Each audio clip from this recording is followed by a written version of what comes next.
more money, plenty money, and of course Christmas is here, so you know what? Any money good for me. People, welcome to Every Cent Counts right here on New Era TT Radio. And of course, in between this space here, it's always a great Monday morning because this is where we are joined by Garth Thomas. So, Mr. Thomas, a great Monday morning to you. And a great Monday morning to you, Sir Charles, and to all our listeners out there in NETT Radio TT, NETT Radio land. I'm such a Trinidadian that I say NETT Radio TT. New Era TT Radio. So, welcome to all, and it is a great morning. You know, my basic preoccupation is to keep it great. Not just real, but also great. Actually, when real becomes great, we're cooking with gas, as we see. So I am happy to be here.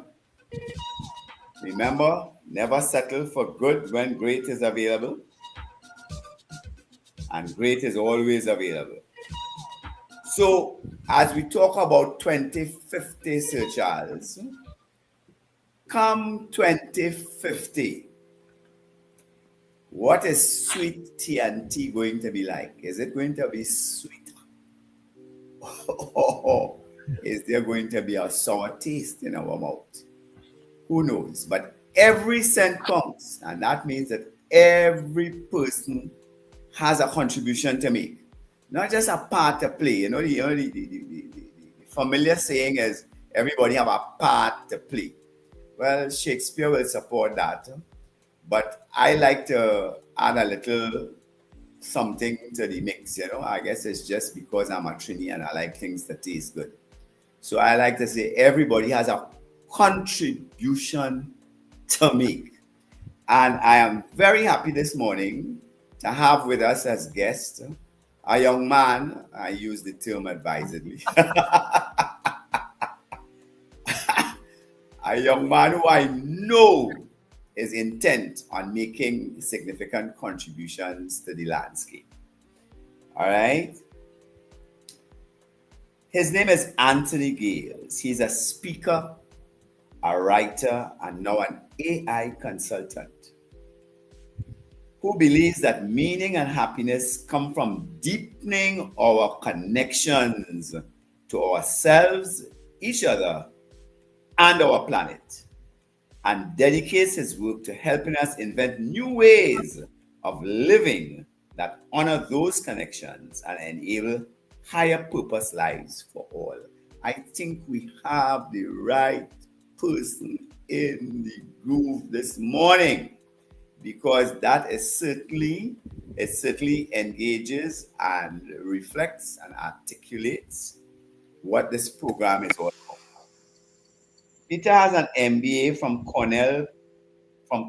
He brings decades of experience in marketing, business development, and human connection. I like that part in particular, human connection. He spent 15 years developing marketing strategies that flips electronics, working with major retailers like Walmart, Target, and Sears. He then consulted with startups and authored the book, The Practice of Acknowledgements. He has also been a speaker and facilitator focused on workplace engagement and meaningful relationships. Today, as an AI consultant, Peter helps professionals and organizations navigate our rapidly changing world while preserving what makes us human. I think I need to say that again. All right. Peter helps professionals and organizations navigate our rapidly changing world while preserving what makes us human. His mission is building an AI future with you in it. Sounds like if we are on the same page. Peter lives in Trinidad and Tobago, where he continues writing, speaking, and consulting on the intersection of technology and human connection. And might I also add that Peter holds the designation DTM in the Toastmasters organization, Toastmasters International. I have known Peter for a number of years in that kind of a context. And you can find out more about him at peteranthonygales.com. So that is our speaker. All right. And I asked Peter to participate on our program this morning because he is, well, I don't know if you want, I always hesitate on calling anybody an expert because I came across a definition of expert some years ago and immediately decided I didn't want to be an expert in anything. And that definition was the X is an unknown factor and the spurt is a drip under pressure. So I don't know. I don't think Peter will want to be identified in those terms. But he certainly is knowledgeable. No, that is a better word. He is knowledgeable in the area of artificial intelligence, more commonly referred to these days as AI. So first of all, Peter, tell me something on the personal side. What drives you? You have articulated here in your intro and your resume kind of a thing, some very interesting concepts about human connection and technology and the relationship and so on. But what really drives you as a human being? Well, first, thanks a lot, Garth. I really appreciate the invite, and I'd like to say hello to your audience as well. It's really funny. For some reason, I know why. I grew up in Trinidad feeling like, you remember Sesame Street, one of these things does not belong? That's how I felt, because I was the only one in my family that looked like me. I grew up, well, I was a kid. I had blonde hair, very, very white skin, and everybody in my family was some shade of brown or Chinese. And, Trini kids, I think it's actually a good thing about Trinis. We will make fun of anything that stands out about somebody. And I grew up with my share of, whitey pokey and whitey cockroach and all kind of things kids would call them. Kids are very cruel. It's not unique to Trinidad. But I think that actually played a big role in my psychology, because belonging and getting along has always been a key thing for me. And as I got older, I realized that I came to the insight that meaning and happiness, people write books about it. It really comes from connection to ourselves, each other, the planet, and source, whatever source is to you, God or some energy field, whatever that is. But I believe there is something there. And I believe that realizing that that's where meaning and happiness comes from is key to finding meaning and happiness. And my goal is to help people develop practices to make those connections and to deepen them.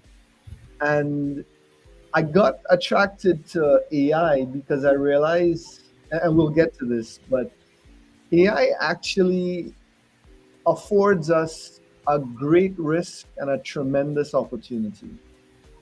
And the great risk is that it could finish the destruction that social media began, or it could actually cause us to stop and question. And that is the key thing about what AI now affords us the opportunity to do, to think about and question, what is it that we want to create?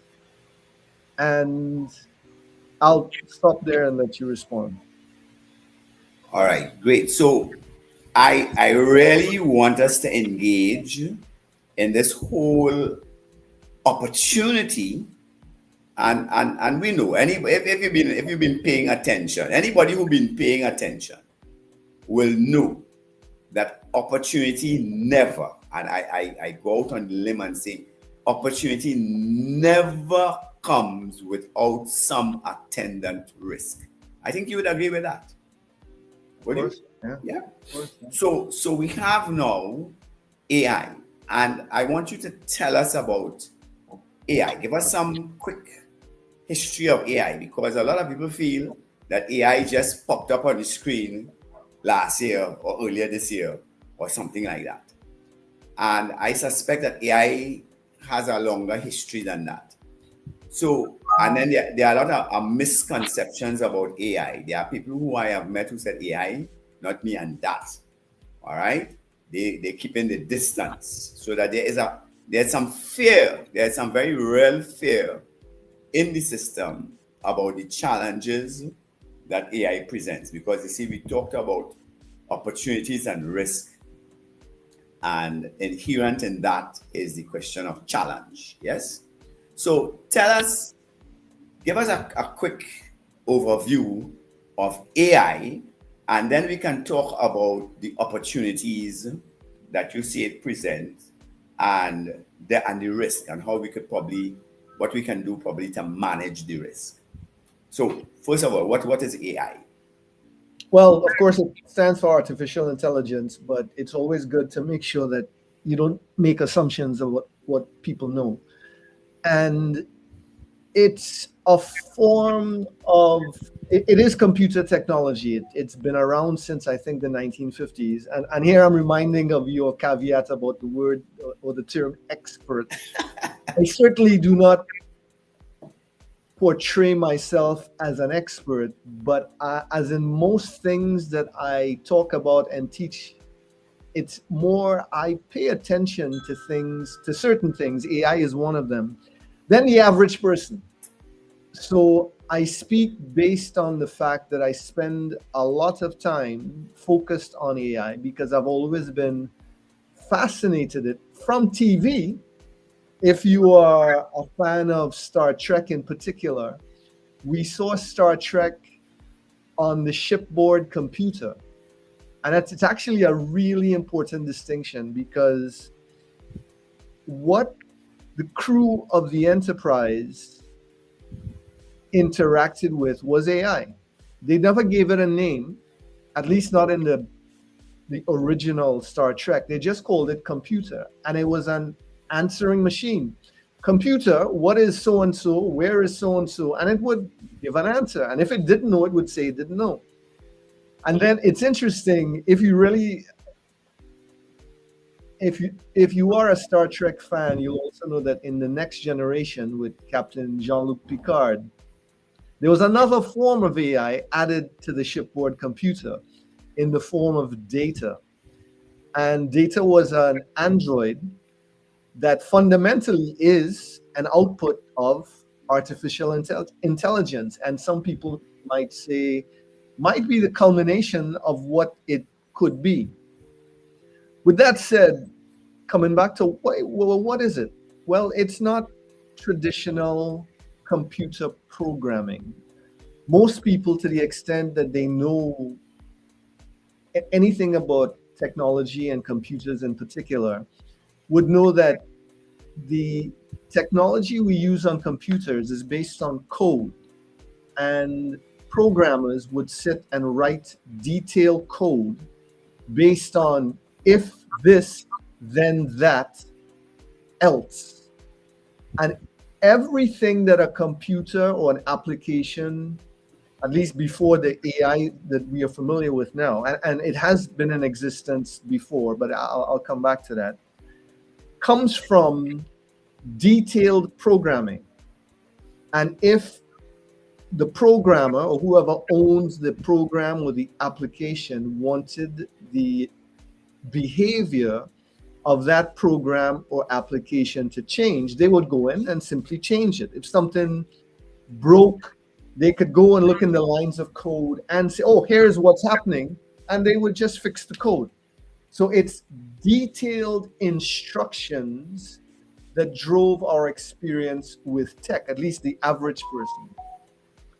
But AI is radically different. It's modeled on the neural networks of our own brain. Someone, Geoffrey Hinton, who is now considered the godfather or one of the godfathers of AI, they had the insight some while back to model it on the neural pathways that we have in our brains. And instead of detailed code, what they've done is give weights or parameters that allow these neural networks to pay more attention to one form of input versus another. And there's no detailed code telling it what to do or how to behave.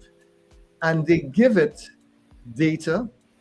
You can think of data as an encyclopedia. So they feed it, let's say, the Encyclopedia Britannica, and they give it the fastest processing power computer chip that they have.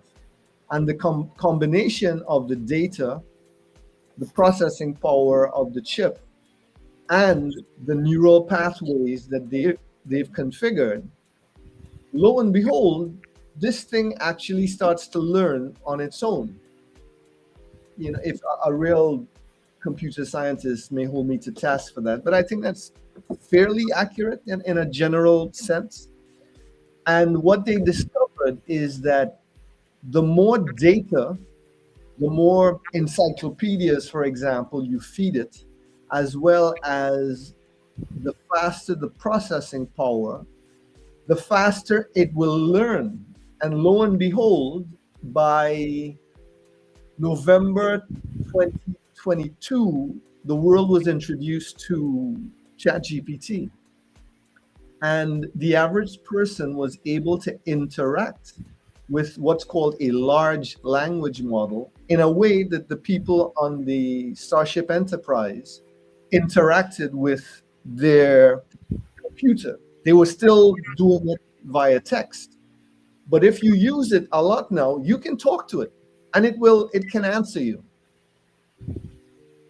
That is what it is. And it is the capabilities of this thing are immense. It can create art. It can summarize documents. It can do research. It can be creative. It can be empathic. And the amazing thing, the opportunity, but I think it's more of a risk, is that it is not just a knowledge machine. It's not just an answering machine. It is heading more and more towards creativity and empathy. It is for the first time a technology that is capable of replacing human capacities. And I want your listeners, to the extent that they don't know much about AI, to really understand that. The thing that made us and makes us unique on this planet, the ability to think and reason and create, but also human emotional capacities to express empathy and to commiserate with the situations of other people. These large language models are capable, and I'm going to use this word carefully, of not so much reproducing, but emulating, because people will argue with me and say, well, it's not really empathetic and it's not really creative. It just knows what word to put after another because of it's an amazing statistical trick. But the fact is, who cares? Who cares if it's really creative? Who cares if it's really thinking? Who cares if it's really empathetic? The fact is, it responds to you with those capacities, and it's getting stronger. It's getting better in all of those capacities. And that has, on the one side, tremendous opportunities for mankind, but on the other side, it poses tremendous risks. So I'm going to stop there and let you respond to that, because I really need to make sure. I want to spend some time on because we're going to get back to what it means for Trinidad. But the opportunities and risk apply to mankind.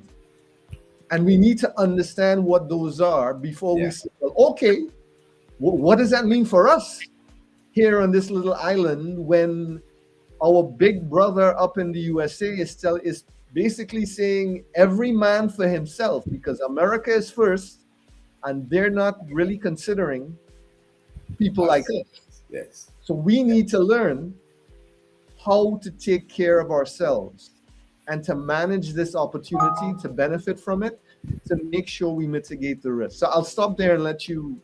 Yeah. Well, I think I'm listening to you, and I'm listening to the reference to Star Trek. I'm a Trekkie myself, going where no man has gone before, and the undiscovered country, and all of those titles to me seem so applicable to this whole new world. I was speaking to a friend of mine and yesterday, and she said, "Garth, the world as we know it has ended. We are living in a whole new world." And so you mentioned Star Trek, but the movies that come to my mind are the Terminator series. All right? And you had the Terminator series and the rise of the machines. And I think that one of the biggest fears out there relative to the AI as you have described it there just now, I think one of the biggest fears is the fear that machines will take over and run the world. What do you say to that? I think that's a real concern. However, it's unlikely and also unnecessary for AI, if it does want to take over the world, to use robots in a Terminator type fashion. That's really Hollywood, very dramatic, but there'll be no need for them to get robots to come and kill people. There are easier ways to get rid of us.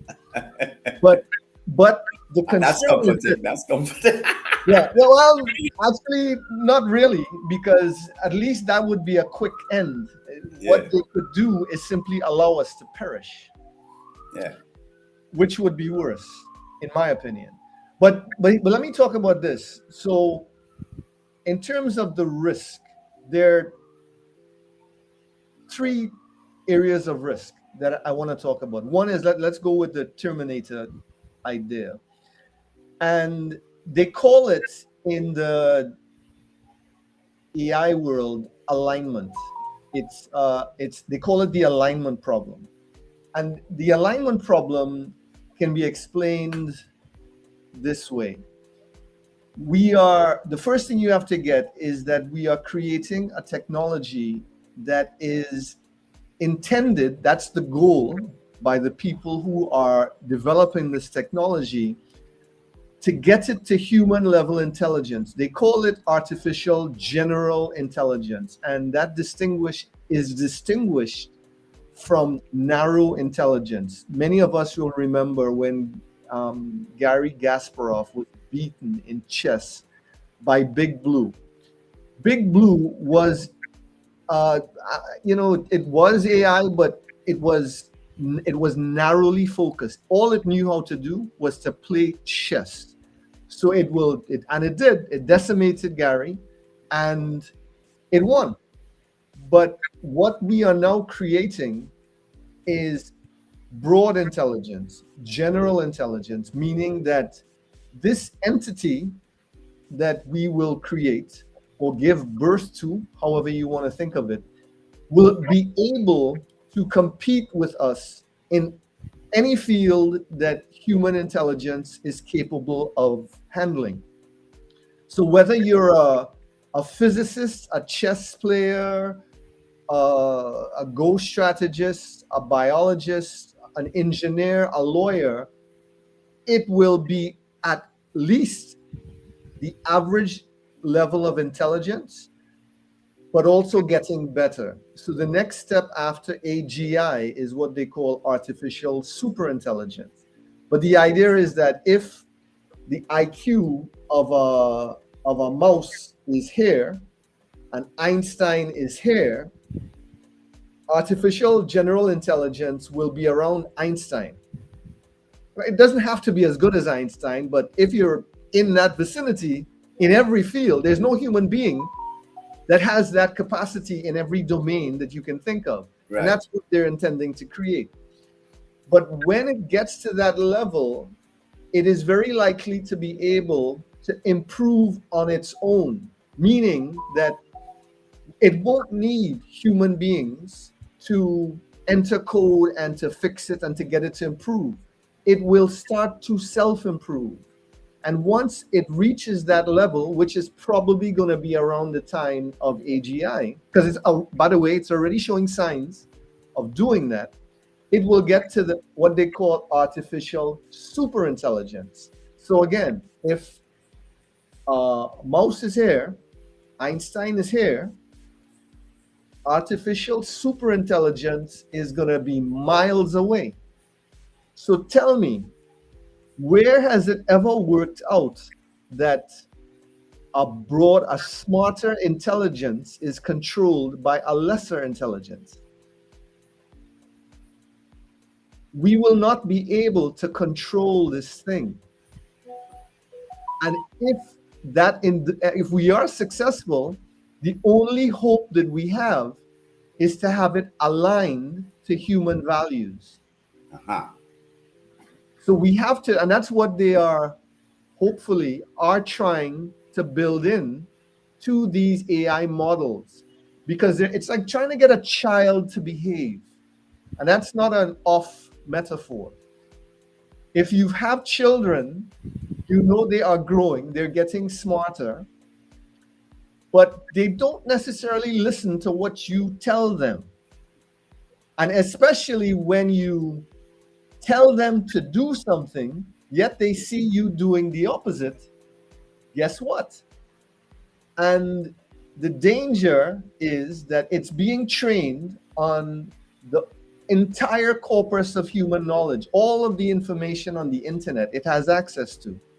So the people who are training it are giving it human values that they want it to align with. That's why they call it the alignment problem. But the AI also sees how we behave out in the real world. So we have an alignment problem. And the biggest thing, which is something that I point to, how are you going to solve the alignment problem when human beings aren't aligned?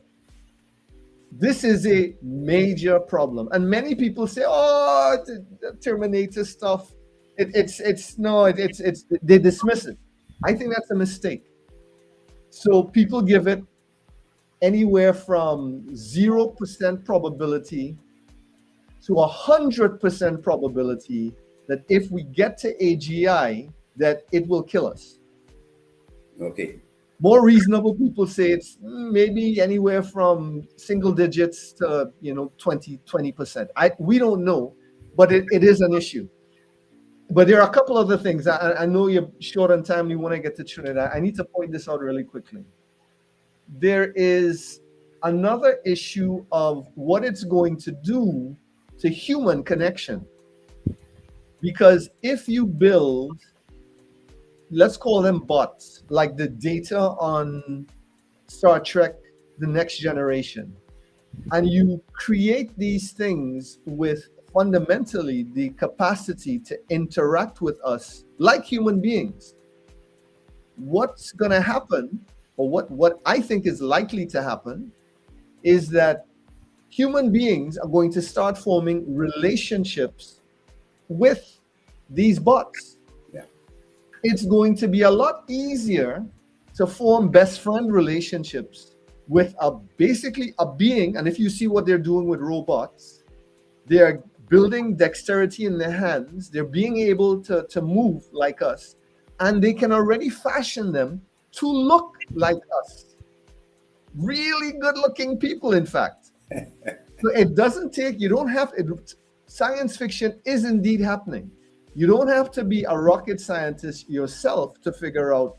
They build these robots, they put a large language model, which is what ChatGPT is, and it'll be much farther ahead, into the brain of this robot, and you fundamentally have something that looks and reacts like a human being, that knows you, knows what you like, knows what it never forget. It'll never forget your birthday, your anniversary.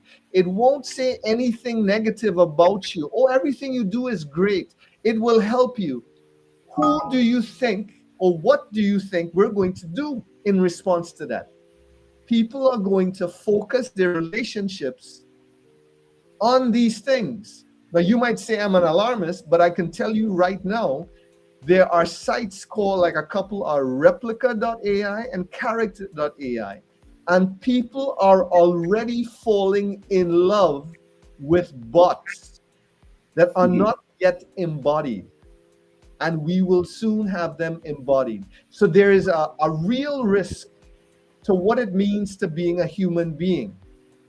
We no longer have the gym of human breakdown and conflict to grow from. What does that mean to how we develop? And what does it mean if we're not in relationships? If you're not meeting women, women aren't forming relationships with men. By the way, that's already an issue in certain North American countries. Loneliness is already at a high, and people now find a best friend in an AI. Well, we have an existential problem, right? So there's two issues. Yeah. I think that one is a much bigger one than the alignment. But then there's another one. So they say we are going to superabundance. And it's ironic that we are so filled with anxiety over a technology that is going to give us energy almost for free. And all the attendant benefits that come from a technology that solves disease. We won't be sick. We will live much longer lives. We won't have to worry about working to put a roof over our heads or to have food on the table. This is the promise of this technology. Okay. Even if that works out, the time between today and let's say we get to that superabundance, the time in between is very likely going to be strewn with much collateral damage because jobs are going to go away. It's already happening. It is. As this technology improves, companies don't need to hire so many people. They don't need to hire so many people. Now, the companies who are selling AI say, oh, but it's going to augment human capacities, and we'll just be able to do more. Everybody's going to have time to work on projects that they couldn't work on before. Entrepreneurs will be able to invent new businesses. And okay, but what are companies going to do in the short term, especially as they get these new technologies? Transition, yeah. Yes, you now have spent money to train people to do stuff, and then what are they going to do with hiring? Because I'll tell you, HR people will never admit it, but most companies, at the drop of a hat, what if you ask the average CEO, what's your biggest headache? Human beings. Human interaction. Human interactions. What if you could replace human beings with an entity that works 24/7, 365, constantly improves, never no lawsuit, and never gives you any attitude? What would you do? And doesn't create any ruckus in the marketplace, in the workplace. Yeah, but there's the other side of that. I think that's already happening. There's a big debate now in the US whether the current job situation, like the big companies are letting go thousands of employers. New university graduates are not being hired in the numbers that they typically were. And they're saying, well, oh, that's because they overhired during COVID. That's true. But I think this technology is playing a part. And we'll know for sure by May of next year, when the next batch of university graduates come out. Emerge, yeah. As the job numbers because we all look at what happens in the US is kind of the future for us. Yeah. You can see the technology that they're developing. We're going to see what's happening, but I think the writing is on the wall. Now, the other thing to get in so there's so much to say. There's if you spend any time on social media, you will see all these ads to get you to learn AI. And I think I encourage everybody to do that, by the way, because it is the new wave and it does give you superpowers in the short term. No more bad writing. No one has any excuse to be sending an email that's poorly written or to write a speech that's poorly written. Unfortunately, you can tell it's AI unless you know what you're doing. Yeah. But there's no reason. It's like if you have a spreadsheet, would you be using pen and paper and a calculator? That doesn't make any sense, especially when all your competition is. So you need to learn it. But there's a slogan that they use that says this. It says, AI won't take your job. And then it says, somebody using AI will take your job. Right. What they don't say, the next line after that is coming from me, until AI takes their job. Right? And so, but this is important because a lot of people think that they like to say it is just like any other technology. Every other technology, Garth, we've had in the past. We've lost jobs, but we've invented new ones. And the new ones have created more jobs. That's happening now as well, with some important differences. One is that a lot of the jobs that are being created are not going to last very long for two reasons. One is that a lot of the jobs are being created to actually make AI come to pass. They're building data centers, they need programming engineers. So there's a lot of stuff around the entire stock market, by the way, is, well, not the entire, but 90-something% of the gains is driven by 7 companies in the US, and they're all AI focused. Yes. So we have this thing that's constantly getting better. And if it keeps getting better, it means that any job, so those data center and all, they're eventually going to go away, because if you're paying any attention, they're building robots like it's nobody's business.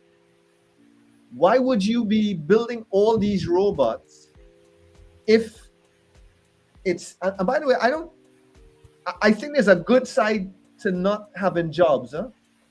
Okay. Yeah, people say, oh, Americans talk about, oh, jobs. Oh, people aren't going to have meaning and purpose if they don't have a job. So I always tell them, I say, you should come to Trinidad. Because we'll show you that we can have meaning and purpose and enjoy life. And if we didn't have a job, we would be very happy. Meaning and purpose doesn't necessarily come from a job. So what we apply ourselves to. That will never go away. Which is where what I was going to define it, to make the distinction between a job and work. Thank you very much. Because what I tell people is, work is not going away. Work is not going away. We will invent things to do that only human beings will want to do or watch or be a part of. Because Gary Kasparov or any human being can no longer play chess, have people stopped playing chess?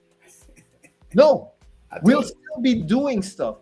What's going to go away, maybe not entirely, but what's largely going away is not work, but jobs. I think jobs will go away, and to the extent that they will be completely different to what we think they are now. All right. So stick a pin there, Peter, because we're almost out of time and so on. But this whole bit about jobs versus work and the distinction in the context of where we want Trinidad and Tobago to be by 2050, which seems a very long way away. But what are the opportunities? Because if we're saying we should view AI as an instrument that we humans can use for greater productivity and for greater development, then when we apply that international context, if we want real greater productivity and development in our nation, how do you see that panning out? The great thing about AI is that it's forcing us to confront fundamentals. It's forcing us to confront things that we should have been facing even without AI. And I'll give you this example.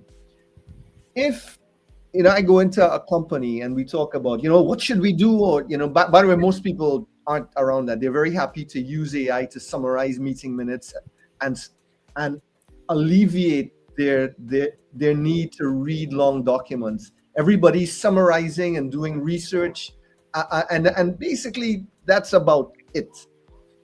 But the idea with companies, if you want to utilize AI at its current level, you need to first do an assessment of what it is you do right now to determine, because the low-hanging fruit are the repetitive tasks. What do you do often? Anything that's repetitive, you can automate using AI. But you now have to think of, well, what do you do? You need to go to your, so you think now about, you're forced to go back and say, well, what do we do? What are our systems? There are people in some organizations that people don't know what they do. And if they know what they do, they don't know how they do it. And the people who are doing those tasks have really never sat down to question, well, why is it that I'm doing it this way? Is there an easier way to do it? So you go in and you focus on what those things are. But fundamentally, coming back to your question about Trinidad in 2050, is that there's so many things that we really need to step back and go back to what they call first principles, or just a basic question of what's really important here. Do we really need to be doing SEA? Do we really need to be teaching the things that we're teaching kids now in academics? Wow. When we are introducing a technology that basically provides answers on demand? So if you are now having a technology that is getting better by the week, what's more important? Do you continue teaching children the answers to questions that other people are asking? Or do you give them the capacity of curiosity? Right? So this is an example of rethinking the whole thing. And I would say, as one example for Trinidad, let's not wait for the world outside to do it first. In education, as an example, we could pioneer stuff here and have the world learn from us. From us, yes. Have the world learn from us. Enormous opportunity. Garth, in Medellin, Colombia, it's a tourist spot now. It's a tourist spot now. You know what Medellin used to be? Yes. That's drugs, that's cocaine. If it had a murder rate even higher than us, if that was possible there, it's possible here. Focus on what really matters. And it's our young people and getting them to see what's Lord. possible, understand why to learn, how to learn, and let them figure out what to learn. Yeah, Because Peter, we you are know, I mean, it's so crazy that we don't have more time.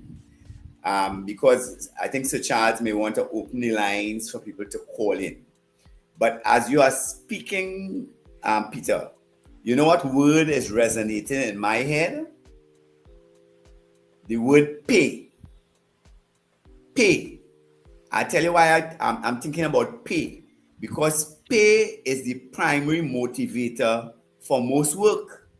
yes, And when we talk about pay, you know, we're talking about dollars and cents. We're not talking about a sense of fulfillment, a sense of meaning, those intangibles which, as important as they are, we may acknowledge intellectually, but behaviorally mean nothing to us. Yes? What is important to us is that at the end of the month in particular, we get paid, and that we get paid in terms that will allow us to engage some of our fantasies. You notice I ain't say anything about taking care of our necessities. And because, you know, taking care of necessities is really not a prime motivator in my book. yeah. Well, I don't know. You want to stop here, or they're gonna call in? Or Well, what? if they call in, we will. I could talk for the next 3 hours. I believe you can, but let's invite them. So, people, we just have a couple minutes. So, if you'd like to add Shide into the conversation, you can call us now at 281-1315. That's 281-1315. Now, I've been listening to Peter and his explanation of it. Lost Peter? Like a lost Peter? Peter. Wait for some water. Oh, okay. All right, cool. Okay. It's just wondering if we lost him in between here. Yeah, so until we get him back on the inside. I hear. Don't worry. Go ahead, Sir Charles. Okay. Yeah. So I've been listening to Peter. I can identify with almost everything that he said, because I am kind of, with what I'm doing now, I am living that whole AI process, watching how things are coming along and what I had to do with it. I mean, I talk to my phone every day now. You know, Chat GTP is my best friend. It knows my name. It addresses me by my first name. Hi, Charles.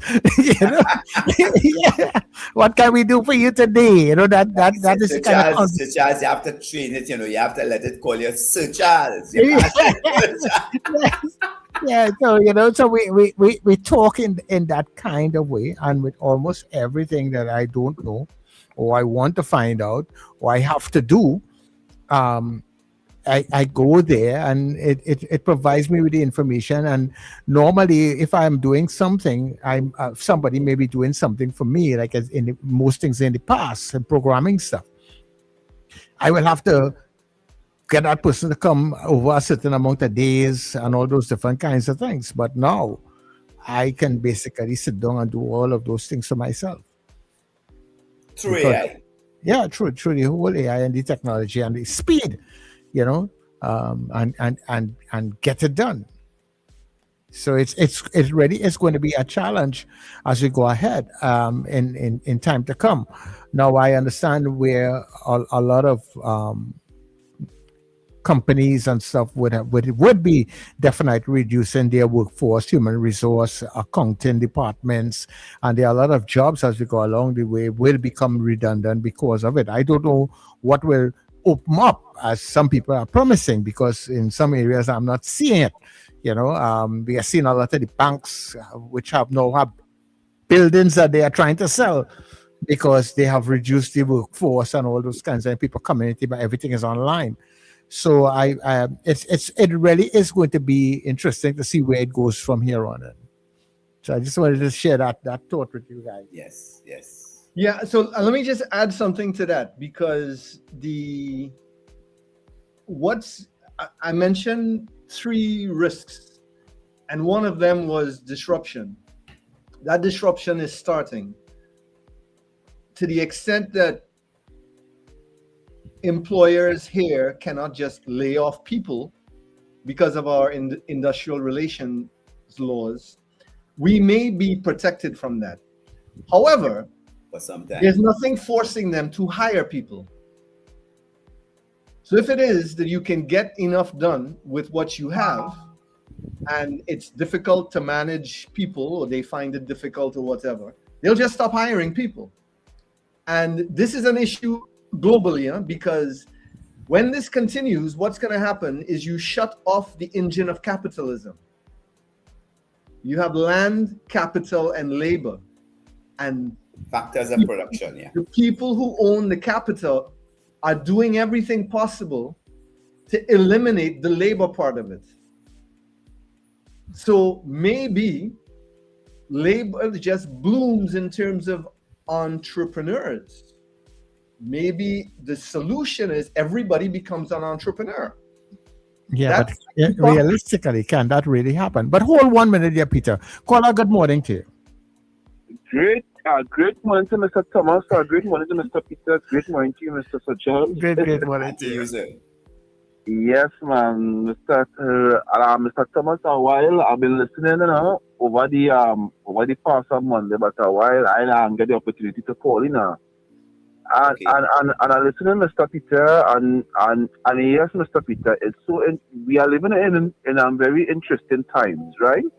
And yes, Sir Charles and Mr. Peter, I to incorporate some part of the whole tech, chat on GPT.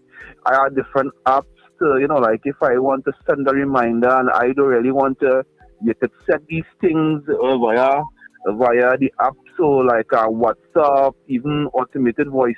So these things come into play, right? My concern though, while it is on one hand, you could use it to your advantage, and on the other hand, the disadvantage is where now the society, we find that society now is that we are more heavily relying on these apps or these technology. So like even as Mr. Peter would have talked, it's a apps to where men interacting, interacting with these things, and I think in the works, the whole dolls and the reality, as Mr. Peter was saying, these things is just waiting on the timing to just come out on the market in a full scale thing. So it from 10 years from now, it will be interested to see how societies would be, what would be the impact, right, from whether it be good or bad. So again, a great program and enjoying it. So Charles, I'll go on there. Okay, no problem. And Peter, and that is a very good thing that he drew upon there, because what you will get, people who may be interacting with the technology for a particular purpose, they will most likely be learning a lot of stuff. But for some other persons who may not be interacting at that level, is it that the very set technology could be dumbing down, more, for want of a better word or analysis, dumbing down our society so that it makes its way into where it wants to be? I think there is a risk of that. Although with that said, I will say they've said that before with other technologies. They said it with calculators. They said it with spreadsheets. And they even said it with the printing press. So it's not a new concern. But with that said, if you think I consider myself a writer, I'm no Naipaul, but let's say I like to write because it's how I think. And when you are writing, so I use AI to write. That doesn't mean that my articles are written by AI. I use it like a journalist would use an editor. and a researcher. So I basically have two virtual assistants now. I have a researcher to get points and facts, and I check it, you know, because of AI hallucinations. But hallucinations aren't rife. It's not like 50%. It's maybe 10, 15%, and that number goes down with each introduction.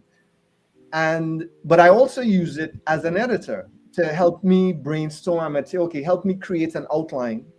Or I might write something I feel really passionate about, and then I go, okay, make sense of this. Does this have legs? So I'm in a conversation with it. I have only produced one article. It was completely written by AI, and I published it on LinkedIn to demonstrate what it could do, because I was having a conversation with it about future job disruption.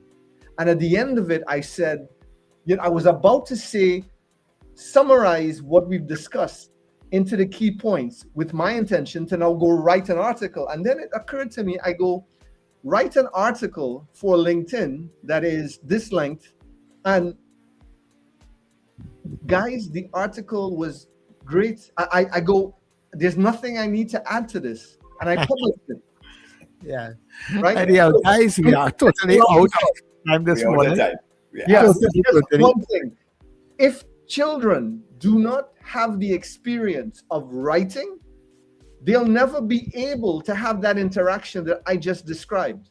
And that is a risk. Yes. All right. Peter, thanks much. Sir Charles, I know we're over time.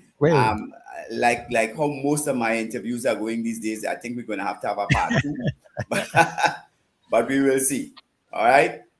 People, you can get on to me at 680-3185. That's my WhatsApp contact, 680-3185. If you have questions, if you have any information you would like to pass, WhatsApp me. Give me a name and an email address, and we will be in touch. Sir Charles, it's yours. All right. No, thank you very much, Garth. Thank you very much, Peter. Yeah. People, this has been Every Cent Counts on your TT Radio. Our news is a little late, but it's coming at you straight ahead.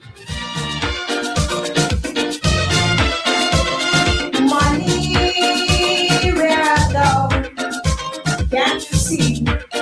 I need you now. Money, gonna.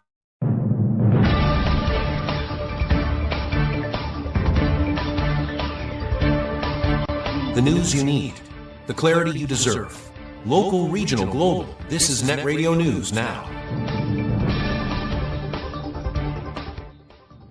This is News Now on New Era TT Radio and Gael Caribbean TV. I'm Derek. Good day. International ratings agency Moody's has revised Trinidad and Tobago's outlook from stable to negative, citing short-term risks linked to falling official foreign exchange reserves. This is the second such downgrade in outlook by a ratings agency within 3 months. Moody's pointed to a decline in central bank liquid reserves, which stood at $4.6 billion at the end of October, or about 5.5 months of import cover. However, the agency maintained Trinidad and Tobago's Bay 2 long-term credit rating, noting strong fiscal buffers, including the Heritage and Stabilization Fund, and expected growth in energy production by 2027. Finance Minister Devendranath Tangku criticized the move as premature, saying Moody's failed to allow time for new government fiscal and growth measures to take effect. He also argued the agency used a narrow definition of reserves, stressing that the country still holds a net foreign asset surplus of over $7.5 billion. Former Finance Minister Colm Imbert has warned that Trinidad and Tobago's credit ratings may be in jeopardy following Moody's decision to revise the country's outlook from stable to negative. Imbert said the finance minister's response to the downgrade was defensive, arguing that ratings agencies assess long-term indicators such as foreign reserves, debt levels, fiscal balance, and economic sustainability. He claimed the 2025 budget deficit increased by more than $3 billion, public debt has risen, and foreign reserves and import cover have fallen since April.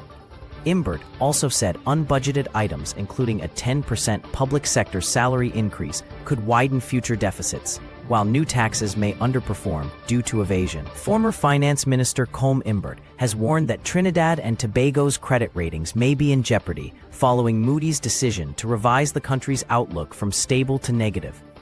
Imbert said the finance minister's response to the downgrade was defensive, noting that ratings agencies assess long-term indicators such as foreign exchange reserves, debt levels, fiscal balance, and economic sustainability.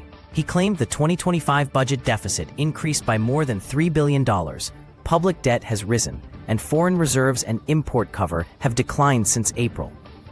He also said unbudgeted spending, including a 10% public sector salary increase, could widen future deficits, while new taxes may fail to meet revenue targets.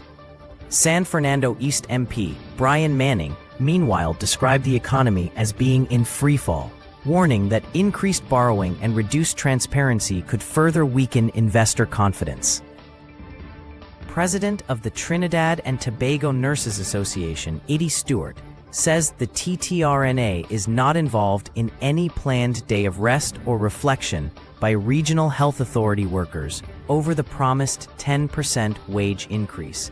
Speaking on December 13, Stewart said, while the association is not participating, it is sympathetic to RHA workers who feel disappointed at being excluded from the recent public service back pay arrangements. He said the TTRNA believes all RHA employees should benefit from back pay during the Christmas period, noting that once negotiations conclude, RHA workers could be entitled to more than the $20,000 advance promised to public servants. Finance Minister Devendranath Tanku has maintained that RHA staff are not public officers and must negotiate wages directly with their RHAs through recognized majority unions, adding that government remains open to fair and fiscally responsible wage adjustments while ensuring patient care is protected. Several Housing Development Corporation communities are grappling with mounting garbage as the Christmas season approaches, following disruptions to waste collection services. Residents of Cleaver Heights in Arima were left without garbage collection for 8 days after HDC contractors stopped work without notice, creating health concerns for nearly 400 homeowners. While the Tunapuna Piarco Regional Corporation intervened briefly, it says it can only assist for December due to budget cuts. Similar conditions have been reported in El Dorado and Maloney Gardens, with overflowing bins attracting rodents and insects. TPRC Chairman Josiah Austin warned the problem is spreading, as HDC sanitation contracts are set to expire at month's end, and said regional corporations lack the funding and manpower to absorb HDC's responsibilities. HDC Chairman Firoz Khan has not responded to questions on the matter. In regional news, Venezuela's opposition leader, Maria Corina Machado, disguised herself in a wig and passed through 10 military checkpoints during a dramatic escape from the country, according to international media reports. Machado was attempting to reach Norway to collect the Nobel Peace Prize awarded for her role in promoting a peaceful transition to democracy. She arrived in Oslo just hours after the December 10th ceremony, where her daughter accepted the prize on her behalf. Reports say Machado was smuggled from a safe house, driven nearly 75 miles through military-controlled territory, then taken by boat across rough Caribbean waters to Curaçao before flying to Europe. The journey marked her first reunion with her family after nearly 2 years in hiding. Machado, who accuses President Nicolás Maduro of stealing last year's election, says she plans to return to Venezuela and continues to push for democratic change. In international news, Australian authorities are investigating a terrorist attack after 2 gunmen opened fire at a Hanukkah celebration on a popular Sydney beach, leaving at least 11 people dead and dozens injured. The attack occurred Sunday evening during the Chanukah by the Sea event in Bondi, attended by hundreds. Prime Minister Anthony Albanese described the incident as an act of anti-Semitism and terrorism. One suspect was shot by police and died at the scene, while the second was arrested and remains in critical condition. At least 29 people were wounded, including 2 police officers.